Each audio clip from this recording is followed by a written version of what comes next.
Daily. Taste the Daily. ஐயா உள்ளிட்ட அனைத்து ஊடக நண்பர்களுக்கு வணக்கம். ஐயா அவர்கள் பாட்டாளி மக்கள் கட்சியின் 23வது நிழல் நிதிநிலை அறிக்கையை வெளியிட்டிருக்கிறார்கள். அனைத்து அம்சங்களும் ஐயா அவர்கள் தெளிவாக உங்களுக்கு தெரிவித்திருக்கிறார்கள்.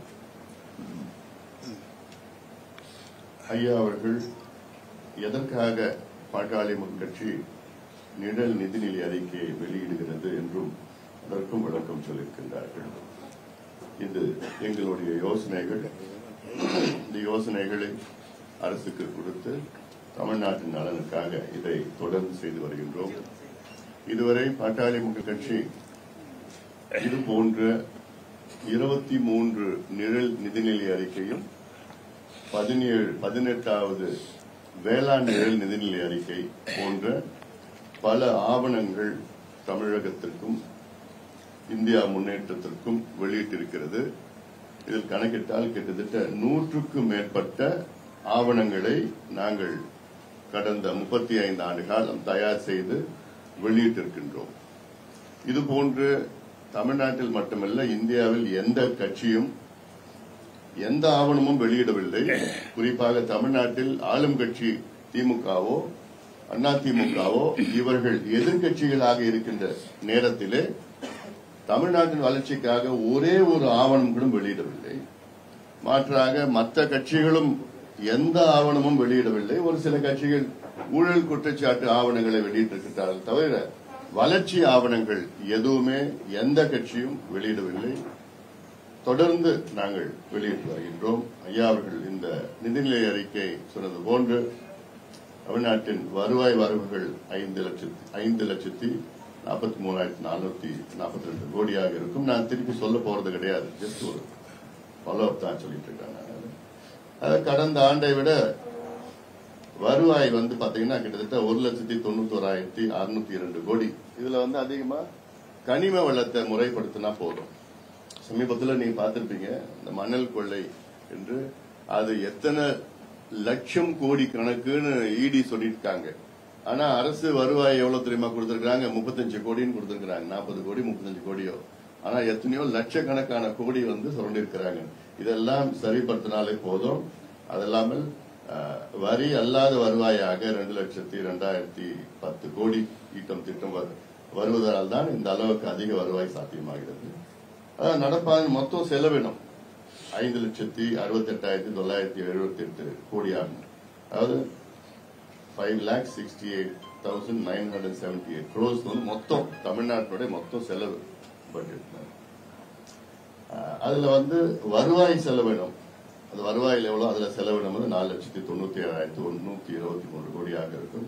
வருவாய் செலவினத்தில் கிட்டத்தட்ட 50,000 கோடி நிலுவையில் உள்ள கடனை அடைப்பதற்காக அசலாக செலுத்தப்படும். இதன்படி அடுத்த 10 ஆண்டுகளில், ஏன்னா தமிழ்நாட்டினுடைய கடன், நேரடி கடன் சமீபத்தில் எங்களுடைய பொருளாதார ஆய்வறிக்கையில வெளியிட்டிருக்கிறோம். 9,55,000 கோடி தமிழ்நாட்டின் நேரடி கடன். அது இல்லாமல் பொதுத்துறை, போக்குவரத்து துறை, மின்சாரத்துறை, அத்தத்துறை எல்லாம் சேர்த்து பார்த்தீங்கன்னா கிட்டத்தட்ட 15 லட்சம் கோடி கடன். அதனால இதுல அதிக கூடுதல் வருவாய் எங்க பட்ஜெட்ல கூடுதல் வருவாய் இது போன்ற முறைப்படுத்தினால் போதும் சொல்லிட்டு கூடுதல் வருவாய் 50,000 கோடியில கடனை அசல அடைச்சினா போதும். ஏன்னா இப்ப வட்டி தான் அடைச்சிட்டு இருக்காங்க. தமிழ்நாடு அரசு ஆண்டிற்கு தோராயமா 1,20,000 கோடி வட்டியை கொடுத்துட்டு இருக்காங்க. அசல் இன்னும் அடைக்கல. எங்க பட்ஜெட்ல அசல் அடைக்கிறதுக்கு 50,000 கோடி 10 ஆண்டுகள்ல அசல் குறைய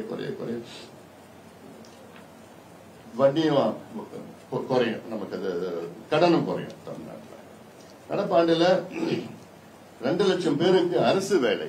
ஏன்னா அரசு வேலை ஒரு காலத்தில் தமிழ்நாட்டில் 12 லட்சம் இருந்தது. இப்ப கிட்டத்தட்ட 6 லட்சமா குறைஞ்சிருச்சு.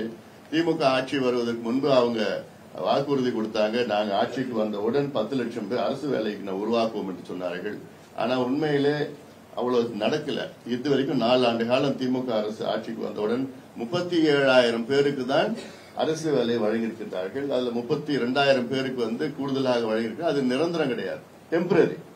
நிரந்தரமா 37,000 பேருக்கு தான் வேலை வாங்கி கொடுத்திருக்கிறாங்க. ஆனா சொல்றது 10 லட்சம் பேரு. ஆனா எங்க பட்ஜெட்ல அடுத்த ஆண்டு ஓராண்டிலே 2.5 லட்சம் பேருக்கு வேலை, அரசு வேலை, தமிழ்நாட்டு அரசு வேலைகள் 1,20,000, அதாவது 1,20,00,000 பேர் வந்து காத்திருக்கிறாங்க வேலைக்காக. அதுல கடந்த 4 ஆண்டுகளில் 70,000 பேருக்கு மட்டும் தான் அரசு வேலை கொடுத்திருக்கு தமிழ்நாட்டில். அதுல நான் சொல்லியிருக்கேன் 37,000 பேர், நிரந்தர வேலை 33,000 பேர். தமிழ்நாட்டில் வந்து அரசு துறைகளில் 6.5 லட்சம் காலி பணியிடங்கள் இருப்பது கண்டறியப்பட்டுள்ளது. 6 லட்சம் காலி பணியிடங்கள் இருக்கிறது. அதுல 2 லட்சம் பேருக்கு நாங்க வேலை கொடுக்க போறோம். அது இல்லாமல் நாங்க சமீபத்தில் வேளாண் பட்ஜெட் அறிவிச்சப்போ அதுல வந்து காவிரி பல்பொருள் அங்காடிகள்னு அறிவிச்சிருக்கோம். அது நீங்க இங்க பாத்தீங்களான்னு தெரியல, சென்னையில நாங்க வெளியிட்டப்போ அதுல சொல்லியிருக்கிறோம். அதுல வந்து கிட்டத்தட்ட ஆண்டிற்கு வந்து 30,000 பேர், ஆண்டிற்கு வந்து 1 லட்சம் பேருக்கு அதுல வேலை வாய்ப்பு.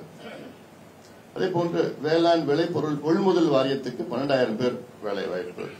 தமிழ்நாடு அரசு பணியாளர் தேர்வாணையம் மூலமாக கிராம நிர்வாக அலுவலருக்கு அது வந்து கிட்டத்தட்ட 35,000 பேருக்கு வேலை வாய்ப்பு.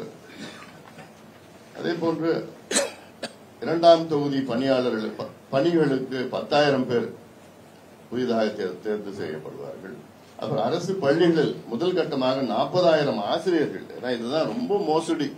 இது கடந்த ஆட்சியும் சரி இந்த ஆட்சியும் சரி ஆசிரியர்களுக்கு ரொம்ப ரொம்ப மோசடி. அது பகுதி நேர ஆசிரியர்கள், அவங்க எல்லாமே PhD வாங்கினாலும் 10,000 ரூபாய், 12,000 ரூபாய், 15,000 ரூபாய் ஊதியம் கொடுத்துட்டு ரொம்ப சுரண்டிட்டு 40,000 ஆசிரியர்கள் நியமிக்கப்படுவார்கள். காவல்துறை, அப்புறம் வந்து வனத்துறை உள்ளிட்ட சீருடை பணிகளுக்கு 20,000 பேர். போக்குவரத்து துறையில வந்து காலியிடங்கள் நிரப்புவதற்கு 10,000 பேர். ஏன்னா போக்குவரத்து துறையில எதுவுமே எல்லாமே தனியார் மயம் ஆக்கிக்கிட்டு டெம்பரரி ஆக்கிட்டு இருக்காங்க, தற்காலிகமாக்கிட்டு இருக்காங்க. மின்சார வாரியத்தில் 40,000க்கு மேற்பட்ட தொழில்நுட்ப பணியிடங்கள் காலியாக உள்ள நிலையில் முதல் கட்டமாக 16,000 பணியிடங்கள் நிரப்பப்படும். எவ்வளவு அதிகமாக காலியா இருக்கு. அப்புறம் மருத்துவத்துறையில் அரசு மருத்துவமனைகள் மற்றும் ஆரம்ப சுகாதார நிலையங்கள் 4,000 மருத்துவர்கள், 3,000 மருத்துவத்துறை பணியாளர்கள் என மொத்தம் 7,000 பேர் நியமிக்கப்படுவார்கள். ஆக அடுத்த 4 ஆண்டுகளில் 7,5 லட்சம் பேருக்கு அரசு வேலை. 4 ஆண்டுகளில் எங்களை பொறுத்த வரைக்கும் 7 லட்சம் பேருக்கு அரசு வேலை கொடுக்கிற திட்டம் இருக்குல்ல. அதே போன்று தமிழ்நாட்டில் உள்ள தனியார் தொழில் நிறுவனங்களில் 80 விழுக்காடு வந்து தமிழ்நாட்டை சார்ந்தவர்களுக்கு வேலை வாய்ப்பு வகுப்போம் என்று சட்டம் நிறைவேற்றப்படும். திமுக ஆட்சிக்கு வந்து 4 ஆண்டுகள்ல ஏமாத்திட்டாங்க. இது ஒரு முக்கியமான தேர்தல் அறிக்கையா சொன்னாங்க. நாங்க ஆட்சிக்கு வந்த உடனே அரசு தனியார் துறைகளில் தமிழ்நாட்டில் தமிழர்களுக்கு வேலை முன்னுரிமை சொன்னாங்க. அது நாங்க சொல்லி கிட்டத்தட்ட அதுல 40,000 வருமானம், அதாவது 40,000 வருமானம் பெறுகின்ற பணியில 80 விழுக்காடு தமிழர்களுக்கு வேலை வழங்கப்படும். அப்புறம் வந்து 5 ஆண்டுகளில் 1 கோடி வேலை வாய்ப்புகள். இதுதான் ஐயா சொல்லியிருக்கிறார். 5 ஆண்டுகளில் 1 கோடி பேர் தமிழ்நாட்டில் வேலை வாய்ப்புகள். அதுல 50 லட்சம் வேலை வாய்ப்புகள் வந்து கடந்த வாரம் வேளாண் நிலைநிலை அறிக்கையில் உங்களுக்கு தெரிவிக்கும் எப்படி 50 லட்சம் பேருக்கு வேலை வாய்ப்பு உருவாக்குவது என்று அதை நாங்க சொல்லியிருக்கிறோம். நாங்க அதுக்கப்புறம் வந்து வேளாண் மட்டும் இல்ல, தோட்டக்கலை எல்லாம் சேர்த்தா. அப்புறம் வந்து அரசு நிர்வாகத்தில் வந்து செயற்கை நுண்ணறிவு திறன், ஆர்டிபிஷியல் இன்டெலிஜென்ஸ் எல்லாம் இப்ப பள்ளிக்கூடத்திலயும் சரி, ஆபீஸ்லயும் சரி, அலுவலகத்திலயும் சரி அவங்களுக்கு எல்லாத்துக்கும் பயிற்சி கொடுத்து அதை கொண்டு வர திட்டமிட்டிருக்கின்றோம். சாதிவாரி கணக்கெடுப்பு நடத்த கிட்டத்தட்ட 400 கோடி. இந்த சாதிவாரி கணக்கெடுப்பு ஜூலை 25ஆம் தேதி தொடங்கப்படும். தமிழ்நாட்டில் டிசம்பர் மாதம் முடிக்கப்பட்டு அதுக்கு அடிப்படையில் தமிழ்நாட்டில் உள்ள வன்னியர் உள்ளிட்ட அனைத்து சமுதாயங்களுக்கும் இடஒதுக்கீடு தனித்தனியாக வழங்கப்படும். இதுதான் முக்கியமான ஒரு செய்தி. காரணம், தமிழக அரசு இன்னைக்கு எங்களுக்கு அதிகாரம் இல்லைன்னு போய் சொல்லிட்டு இருக்கிறாங்க. சட்டமன்றத்துக்கு உள்ளேயும் வெளியிலேயும் முதலமைச்சர் சொல்லிட்டு இருக்கிறாரு. தெலுங்கானால நடத்தி முடிச்சுட்டாங்க. தெலுங்கானா நடத்திய சட்டம் 2008 இந்தியன் ஸ்டாட்டிஸ்டிக்கல் ஆக்ட் படி சட்டம் முடிச்சு அங்க தெலுங்கானால 63 விழுக்காடு இடஒதுக்கீடு உயர்த்திருக்கிறாங்க. அது உயர்த்தியது மட்டுமல்ல, அங்க வந்து பின்தங்கிய சமுதாயங்களுக்கு நலத்திட்டங்கள், சோசியல் வெல்ஃபேர் ஸ்கீம்ஸ் தனித்தனியா கூட்டிட்டு மிக சிறப்பாக அங்க தெலுங்கானால செயல்பட்டு இருக்காங்க. இதே போன்ற பீகார்லயும் நடத்தி முடிச்சு இதே சட்டத்தின் கீழ் முடிச்சிருக்கிறாங்க. இதே சட்டத்தின் கீழ் தமிழ்நாட்டில் ஜூலை 25ஆம் தேதி இந்தியன் ஸ்டாட்டிஸ்டிக்கல் ஆக்ட் 2008 படி ஜாதிவாரி கணக்கெடுப்பு நடத்தப்படும். 400 கோடி பட்ஜெட்டில் நடத்தப்படும். அடுத்தது உள்ளாட்சி அமைப்புகளுக்கு பிற்படுத்தப்பட்ட வகுப்பினருக்கு 50% இடஒதுக்கீடு. சில மாநிலங்கள் மகாராஷ்டிரா, ஆந்திரா போன்ற மாநிலங்கள்லாம் இருக்கு. அதுல தமிழ்நாட்டில் பிற்படுத்தப்பட்ட மிகவும் பிற்படுத்தப்பட்ட வகுப்பினருக்கு 60 விழுக்காடு இடஒதுக்கீடு வழங்கப்படும் சட்டம் கொண்டு வரப்படும். ஏன்னா இப்போ அந்த ஸ்டாட்டிஸ்டிக்ஸ் படி பாத்தீங்கன்னா வெறும் 17.25 விழுக்காடு மட்டும் இருக்குதுன்னு ஒரு ஸ்டாட்டிஸ்டிக்ஸ் இருக்கு. அப்புறம் ஐயா சொன்ன ஜனவரி 25 உலக தமிழ் மொழி நாளாக கடைபிடிக்கப்படும். அதான் அன்னைக்கு தான் உயிர் தியாகம் செய்தவர்கள் மொழி போருக்காக. அதுக்கப்புறம் தமிழ்நாட்டில் மாநில பாடத்திட்டத்தில் பள்ளிகளில் 10ஆம் வகுப்பு வரை தமிழ் கட்டாய பயிற்று மொழியாக, அதாவது பயிற்று மொழி வேற, ஒரு பாடத்திட்டம் வேற, ஒரு சப்ஜெக்ட் வேற, அதுல பயிற்று மொழியாக ஆக்கப்படும். அதுக்கப்புறம் ஒரு கட்டாய பாடமாகவும் முதல் கட்டமாக ஆக்கப்படும். இதெல்லாம் கிட்டத்தட்ட 20-25 ஆண்டுகள் கோரிக்கை, அதுக்கு மேல கோரிக்கை. இந்த வழக்குகள்லாம் உச்சநீதிமன்றத்தில் 2 வழக்கும் இருக்கு. அந்த 2 வழக்கும் முடிக்கப்பட்டு இதெல்லாம் நடவடிக்கை எடுக்கப்படும். அப்புறம் ஏப்ரல் 1ஆம் தேதி முதல் பழைய ஓய்வூதிய திட்டம், அரசு ஊழியர்களுக்கும் ஆசிரியர்களுக்கும் பழைய ஓய்வூதிய திட்டம். ஏன்னா இது திமுக அரசு ஆட்சிக்கு வருவதற்கு முன்பு மிக முக்கியமான ஒரு தேர்தல் அறிக்கையாக, வாக்குறுதியாக கொடுத்தார்கள். ஆனா இன்னைக்கு வரைக்கும் அது ஏமாற்று வேலை. இதுக்கு முன்பு 3 குழு, ஸ்ரீதர் அவர்கள் தலைமையில், ஓய்வு பெற்ற ஐஎஸ்எஸ் ஸ்ரீதர் அவர்கள் தலைமையில் ஒரு குழு, அதுக்கப்புறம் சாந்தா ஷீலா நாயர் அவங்க தலைமையில் ஒரு குழு, இப்போ ககன் சிங் தீப் பேடி இவர் தலைமையில் ஒரு குழு. என்ன பண்ணீங்க இந்த குழுக்கள்லாம் புரியல எனக்கு. 3 குழுக்களை வைத்து இது 3 குழுக்கள் கடந்த 8 ஆண்டுகளில் எதுக்குன்னு அரசு ஊழியர்களுக்கும் ஆசிரியர்களுக்கும் நாங்க பழைய ஓய்வூதியத்தை பரிந்துரை செய்வதற்காக. இப்போ அது ஒரு ஏமாற்று வேலை. 9 மாதம் கால அவகாசம் கொடுத்திருக்கிறாங்க. ஒன்னும் நடக்க போறது கிடையாது. ஆனால் நாங்க ஏப்ரல்ல இருந்து நமக்கு பழைய ஓய்வூதிய திட்டம் வழங்கப்படும். அப்புறம்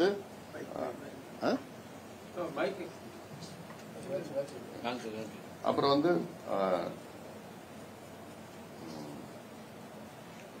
அரசு போக்குவரத்து கழக ஓய்வூதியர்களுக்கு முழு அகவிலைப்படி உயர்வு, அதாவது இதற்கு வழங்க வேண்டியது கிட்டத்தட்ட 246% அகவிலைப்படி உயர்வு ஏப்ரல் மாதம் முதல் வழங்கப்படும். இதற்காக 2000 கோடி நிதி ஒதுக்கீடு செய்யப்படும். அதுல அப்புறம் புதிய மருத்துவ காப்பீடும் பயிர் காப்பீடும். இதற்கு கடந்த வாரம் விவசாய பட்ஜெட்ல புதிய பயிர் காப்பீடுக்காக அரசே ஒரு பயிர் காப்பீடு நிறுவனம் தமிழக அரசு நடத்தும் என்று, அதே போன்ற மருத்துவ காப்பீடுக்கும் பாத்தீங்கன்னா ஒரு புதிய நிறுவனம், மருத்துவ காப்பீடுக்காக புதிய நிறுவனம் அரசு, தமிழக அரசு தொடங்கி 2மே தமிழக அரசே இது செயல்படுத்தப்படும். அப்புறம் ஐயா சொன்னது போல மே 1 தேதியிலிருந்து மது விலக்கு, தமிழ்நாட்டில் பூரண மது விலக்கு நடைமுறைப்படுத்தப்படும். தமிழ்நாட்டில் அனைத்து மது பீர் ஆலைகள் மூடப்படும். இதுதான் முக்கியமானது. இல்ல கஞ்சா உள்ளிட்ட போதைப் பொருட்கள் விற்பனை குறித்து தகவல் தந்தால் 10,000 ரூபாய் பரிசு. 10,000 ரூபாய்க்கு நிச்சயமா எல்லாரையும் காட்டி கொடுத்துருவாங்க. அதனால இது ஒரு கஞ்சா ஒழிக்கிறது ஒரு பெரிய வேலையே கிடையாது. இல்ல எங்கேயாவது ஒரு 10,000 இங்க விற்கிறாங்க அங்க விற்கிறான்னு சொன்னாலே போதும். போன் பண்ணா 10,000 ரூபாய் கிடைக்குதுன்னா சொல்லி கொடுத்துருவாங்க எல்லாம். அதனால இதெல்லாம் சாதாரணமா நினைச்சாங்கன்னா சாதாரணமா ஒழிக்கலாம். இல்ல அதனால இதெல்லாம் போதைப் பொருள் விற்பனையை தடுக்க தவறும் அதிகாரி, குறிப்பாக காவல்துறை அதிகாரிகள் பணி நீக்கப்படுவார்கள்.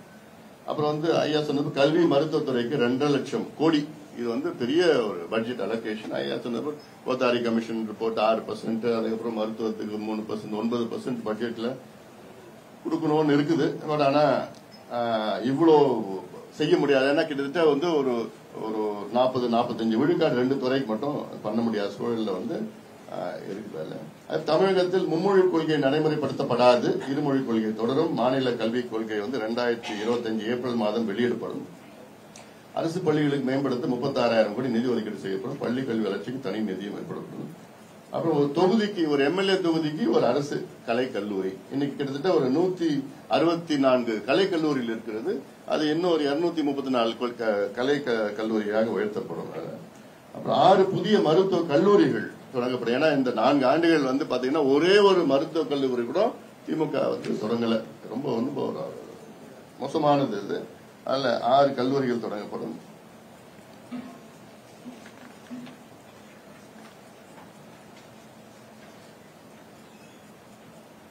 முதியோர் ஆதரவற்றோர் உதவித்தொகை 3000 உயர்த்தப்படும்.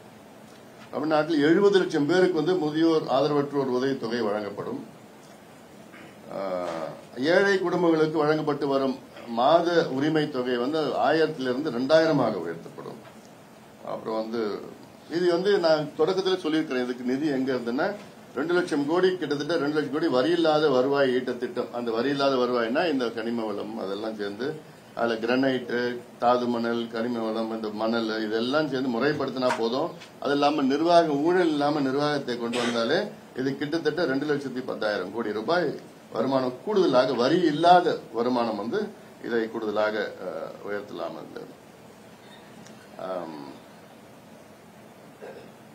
அதிக இனிப்பு கொழுப்பு பொருட்களுக்கு 30 விழுக்காடு கூடுதல் வரி.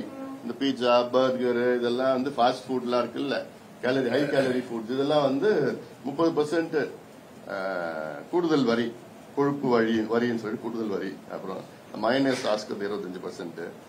அப்புறம் வந்து வேலையில்லா இளைஞர்களுக்கு வந்து 5000 ரூபாய் உதவித்தொகை, அந்த டோல் மாதிரி சொல்லுவாங்க. அதுல ஒரு தகுதி இருக்கு. 10ஆம் வகுப்பு தோல்வி அடைந்தால் 1000 ரூபாய். அதாவது 5 ஆண்டுகள் படித்துவிட்டு 5 ஆண்டுகளுக்கு பிறகும் வேலை இல்லைன்னா இவங்களுக்கு கொடுக்கறது. 10வது வரைக்கும் படிச்சா 1000 ரூபாய்.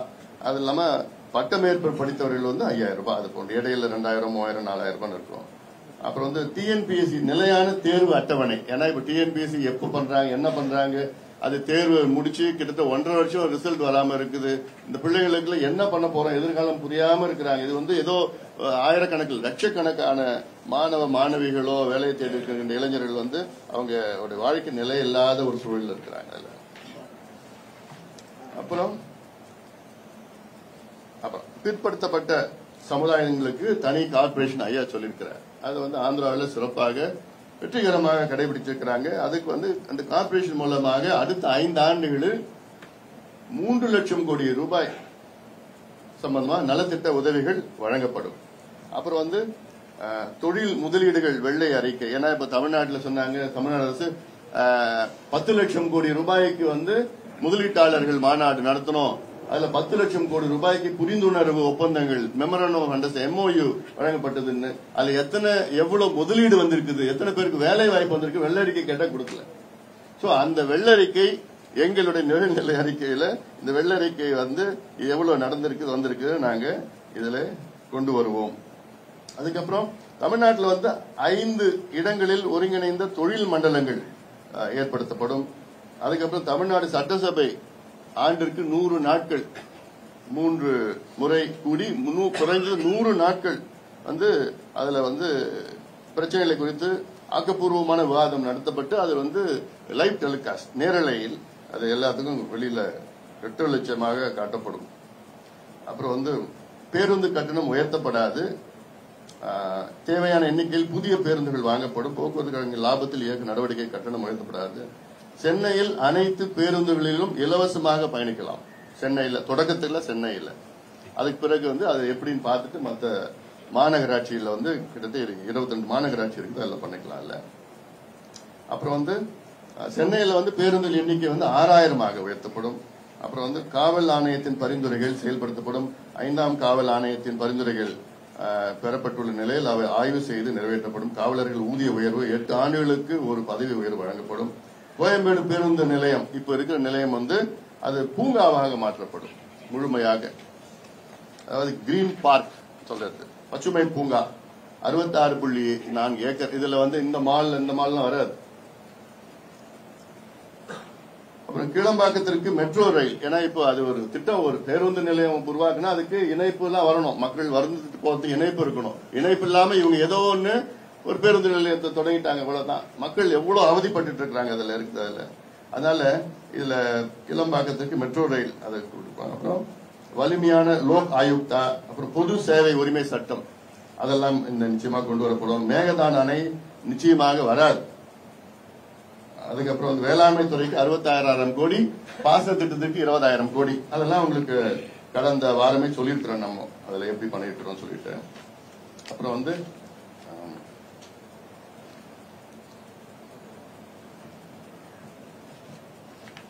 அனைத்து விளை பொருட்களையும் அரசே கொள்முதல் செய்வதை கட்டாயமாக ஆக்க சட்டம்.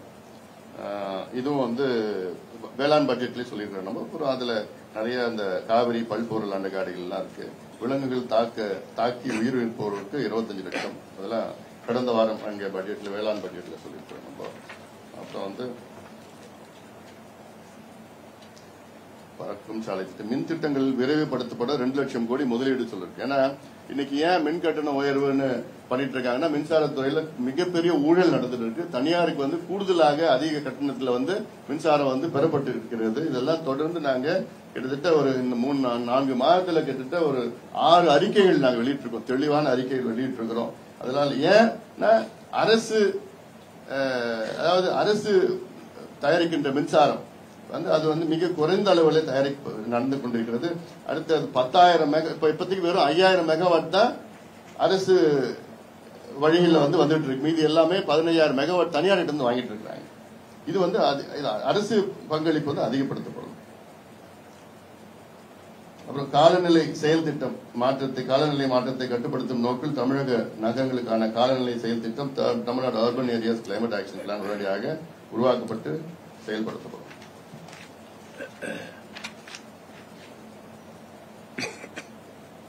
அப்புறம் வந்து தமிழகத்தில் 26,883 சதுப்பு நிலங்களின் எல்லைகளுக்கு உடனடியாக வரையறை செய்யப்பட்டு சதுப்பு நிலங்கள் பாதுகாப்பு மற்றும் வேளாண்மை விதிகள் 2017 மற்றும் அதன் வழிகாட்டு நீதிகள் 2020 ஆகியவற்றின் கீழ் போர்க்கால அடிப்படையில் அறிவிக்கப்படும். ஏன்னா இது சம்பந்தமா உலக சதுப்பு நில நாள் அன்னைக்கே நாங்க வந்து ஒரு பிரச்சாரத்தை மேற்கொண்டிருக்கிறோம். தமிழ்நாடு சதுப்பு நிலம்னா நம்மளோட ஏரி, குளங்கள், குட்டைகள், கண்மாய்கள் தான். தமிழ்நாட்டில் 42,900 ஏரி, குளங்கள், கண்மாய்கள் இருக்கிறது. அதில் கிட்டத்தட்ட 26,800 ஏரி, குளங்கள், கண்மாய்கள் வந்து 5 ஏக்கருக்கு மேல் இருக்கிறது. இது அத்தனையும் வரையறை செய்து அது பாதுகாப்பு சட்டத்தின் கீழ் கொண்டு வந்தால் அதுக்கப்புறம் 1 ஏக்கர் கூட யாரும் ஆக்கிரமிப்பு செய்ய முடியாது.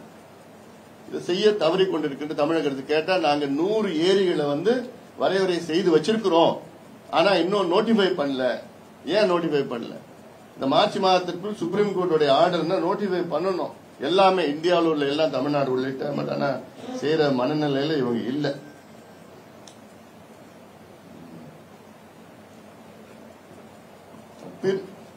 பிற்படுத்தப்பட்ட வகுப்பினருக்கு கிரீமி லேயர் முறையை நீக்கப்பட அத்துணை நடவடிக்கைகளும் எடுக்கப்படும். ஏன்னா மத்திய அரசை வலியுறுத்தி கிரீமி லேயர் வந்து தேவையில்லை அப்படின்னு அதிக வலியுறுத்தி பண்ணுவோம். இப்ப இருக்கிற கிரீமி லேயர் 8 லட்சம் இருக்கு. அதை வந்து 14 லட்சமாக முதல் கட்டமாக உயர்த்த அனைத்து நடவடிக்கைகள் எடுக்கப்படும் மத்திய அரசை வலியுறுத்தி. தாழ்த்தப்பட்டோர் மற்றும் பழங்குடியினர் மாணவ மாணவியர்களுக்கு கல்வி உதவித்தொகைக்கான நிதி ஒதுக்கீடு 50 விழுக்காடு அதிகரிக்கப்படும். அப்புறம் தமிழ்நாட்டில் அங்கீகரிக்கப்பட்ட பத்திரிகையாளர்கள் நண்பர்கள் அனைவருக்கும் 90 விழுக்காடு மானியத்தில் மடிக்கணினி வழங்கப்படும். வச்சிருக்கீங்களா மடிக்கணினி? இல்ல, போன் இல்லையா? ஐயோ, சரி சரி. அதே போன்ற இதுல கிட்டத்தட்ட எங்களுடைய பாட்டாளி கட்சியினுடைய 2025-26 நிதிநிலை அறிக்கை, நிழல் நிதிநிலை அறிக்கையில் மொத்தம் 109 தலைப்புகளில் 359 யோசனைகள் தெரிவிக்கப்பட்டுள்ளன. இந்த நிழல் நிதிநிலை அறிக்கை தமிழக அரசுக்கும் பொதுமக்களுக்கும் பெரிதும் பயனுள்ளதாக இருக்கும். இது எல்லாத்துக்கும் அமைச்சர்கள், அதிகாரிகள், நீதித்துறை, கல்வித்துறை, பேராசிரியர்கள் அப்படி அத்தனை பேருக்கும் நாங்க தொடர்ந்து இது கொடுக்க திட்டமிட்டு இருக்கிறோம். இந்த வேளாண் நிதிநிலை அறிக்கை கொடுத்துட்டு தான் இருக்கிறோம், எல்லாத்தையும் கொடுத்துட்டு தான் இருக்கிறோம். அது ஏன்னா இது வந்து இது மக்களுக்கும் ஒரு விழிப்புணர்வு, அரசுக்கும் இது மிகப்பெரிய ஒரு உதவியாக இருக்கும் என்ற நோக்கத்திலே தான் தொடர்ந்து இது போன்ற நிழல் நிதிநிலை அறிக்கை வெளியிட்டு கொண்டிருக்கின்றோம். நன்றி.